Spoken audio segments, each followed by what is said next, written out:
there, I'm Pat with River's Edge Chev, and today I'm going to make ricotta, whole milk ricotta. Today what we'll be needing to make the ricotta is a gallon of milk. I have whole fresh goat milk. You can use cow milk, probably any kind of milk except vegetable milk. You can't use any kind of nut milks or anything like that. You have to have a real milk from an animal. Anyway, so we've got a gallon of milk, a quarter of a cup of white vinegar, a quarter of a teaspoon of baking soda, and a couple of tablespoons of butter. The equipment that we're going to need to do today is you have to have a pot that'll easily hold your gallon of milk, a heat diffuser so that you can put this under your pot so your milk doesn't scorch. I call this a flame tamer, but it's actually called a heat diffuser. And they come in a lot of different types. This is just a real cheapo one that we just replace regularly because they rust out. And then you're going to need another vessel to drain the curd into, as well as a colander that's inside of that vessel, some cheesecloth, a skimmer, and another pot to mix up your ricotta when you're done with the heat process of it. So anyway, we're going to get started with this, and it won't take too long. The vinegar, you can use just about any kind of vinegar. It's got to have an acidity of 5%. And I wouldn't use a malt vinegar or a balsamic vinegar. A white vinegar is probably the nicest one to use. The other thing that you're going to need for this project is a thermometer. An Insta-Read thermometer is really good. I wish this were more instant, but it's pretty good. It just takes a little bit for it to get to temperature. Anyway, so when you have your milk on the stove with your heat diffuser underneath it, you're going to want to stir, and you want to stir pretty frequently. You might not have to do it constantly, but if you have the temperature turned up pretty good on it, you're going to want to stir pretty much constantly. You just don't want to catch on the bottom of the pot. And for the soft ricotta, we're going to take the temperature up to 186 degrees. And at that point, we will add our vinegar and then stir it in. And what kind of heat do you have it on? I have it on medium. It's a gas flame, and it's a high temperature one, so it might be considered medium-high.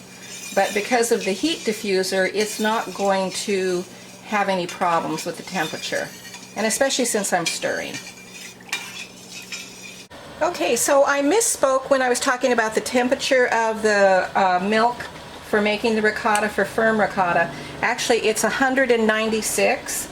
And you can go up to 206 degrees, but the higher you go, the firmer your ricotta will be when it's drained. And once it gets up around 206, it's going to be like golf ball ricotta. You'd be able to bounce it. But anyway, so I'm going for about 196 here. Turning it off, I'm adding the quarter cup of vinegar, white vinegar, to my gallon of milk that is now 196 or so degrees, and I'm going to stir this in, and you can see that it's changing already, that the curds and whey are separating.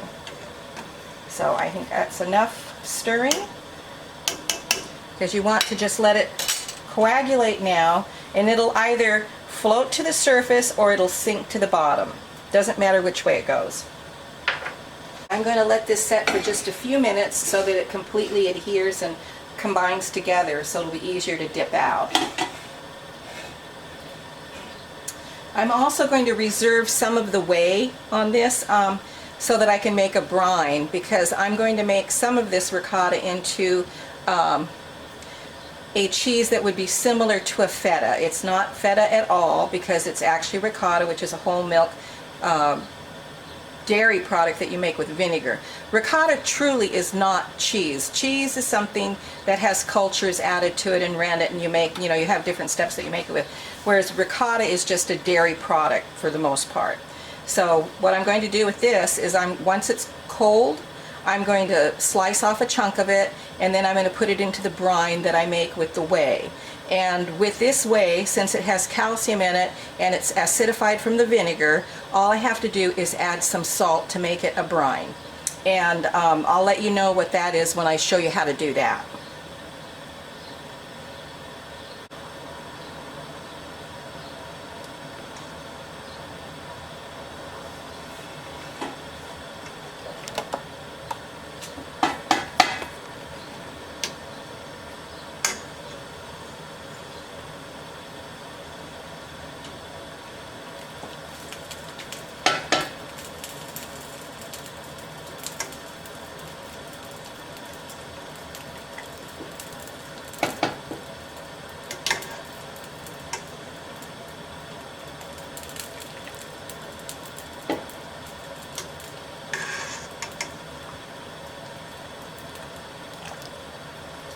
switch to a ladle and ladle that out a little quicker.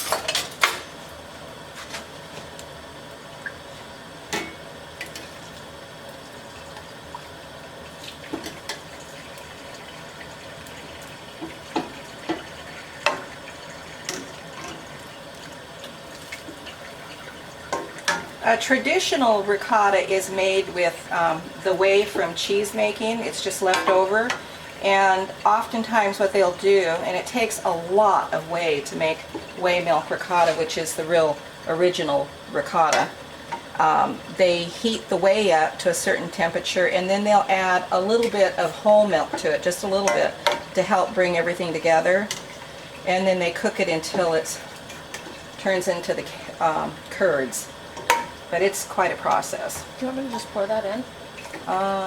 Let me just go ahead and dip it down for a bit. And this is the way the ricotta looks when it's in the cheesecloth before it's been pressed or anything. It's just nice and soft curd. Okay, so the ricotta's in the cheesecloth now, and I'm going to drain it just a little bit more by twisting this up a little bit so that the whey will drain out of it a little bit more. It never completely empties with the colander because the colander has a tendency to hold a little bit of the whey. You don't have to get too crazy about it though.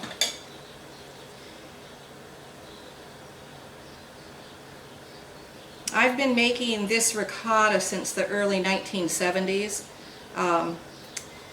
There was an author, Carla Emery, who wrote the old-fashioned recipe book back in the early 70s. And I think she was originally from Idaho, and then she ended up in Tennessee with the farm back there. And when she was out here, oh gosh, maybe 20 years ago or so, for a visit with some different people, I think she was doing a tour for a different book that she'd written. I talked to her about the ricotta recipe, and she said that to make the different temperatures to get the different varieties of ricotta, which I did not know at that time. So with lower temperatures like 186 you make a soft ricotta, 196 you make a firmer ricotta, and then at 206 you make a very firm ricotta. And I had always made the ricotta at 196 degrees. So anyway, I am going to break the ricotta up a little bit, add my 1/4 teaspoon of baking soda, and my 2 tablespoons of butter, and mix it up vigorously. And so what's the purpose of the baking soda? The baking soda, actually I think this is what I assume. The baking soda neutralizes the acid in the ricotta from the vinegar, and the butter just adds a nice mouthfeel to it. I've always added the baking soda and the butter to it, and it just makes it really tasty. I also think that the baking soda kind of gives it a little more shelf life too. This is something that we do not make commercially at all. We've never made ricotta commercially. We've only made it for home use.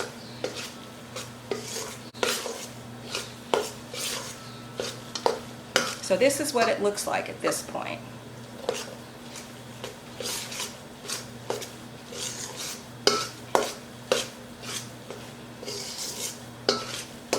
It smells really nice. Okay, I'm going to pack this into a container, a glass storage container, and let it cool down, and then put it in the refrigerator overnight. So, this is our ricotta, and it smells wonderful. It really smells good. Has a lovely fragrance to it. Anyway, I hope that you try making ricotta, and in the next video we'll do something with this ricotta. We'll mix it up a little bit. Anyway, I hope you have enjoyed this, and I hope you come again. And subscribe. Hey, we've never said that before. Hey, like and subscribe, you know, that's what everybody on YouTube says. And you can cut that out if you want.